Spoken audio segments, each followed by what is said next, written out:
Welcome to another episode of Locked In. So this video is going to be going over doing your bike fit. Now there's a couple of videos that you're going to have to reference while watching this, but here we go. Your bike fit is going to consist of a few main components. Your first is your seat height, along with the angle that the saddle is set at, and the forward and back position in your seat post. Next, your handlebar and shifter alignment that coincide with the length of your stem. Now, this is how I do bike fits, and everyone's gonna have their own way of going about it, but this is how I've done it, and the only things you're gonna need is you're gonna need a plumb line. And if you don't have one, you can click on this annotation. I have how to make a cheap one out of basically some string, a piece of tape, and your crank puller. So now that you got your plumb line all made, this is what you're gonna wanna do first. You're gonna wanna set your saddle height. Now first, have you or your friend that you're helping out pedal on their bike and kind of get settled into the comfortable riding position. Then you're going to want to put the cranks straight up and down with your drive side crank facing downward. Then what you're going to want to do is make sure that their foot is completely level to the ground and check the bend of their knee.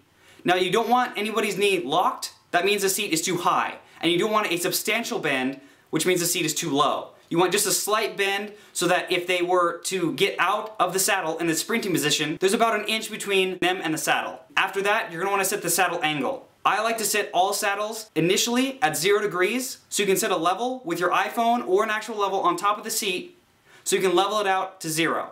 Now you might want to adjust this angle in time after riding the bike, but only do these by 1 or 2 degree increments. Don't do anything drastic. After that, you're going to want to set how far forward and back the saddle is in the seat post. To do this, you're going to have the person spin up on the bike just to get comfortable once again.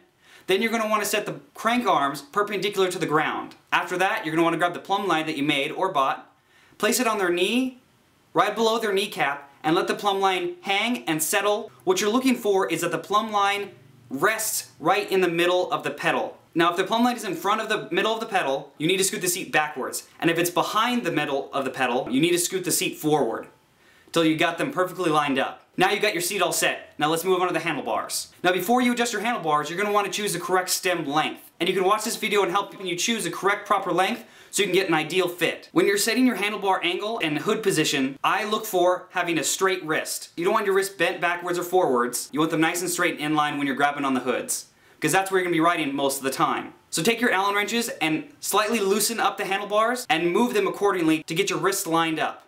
So after your arms are all lined up, you're good to go. But keep in mind, this is just a baseline. This is what you're going to start with, and you're going to modify your fit as you go, doing small increments to tweak it to your riding style and position. So I hope this video helps. Thank you for watching. Please make sure to subscribe and check out my new Facebook page. Links are all in the description. And thanks for watching another episode of Locked In.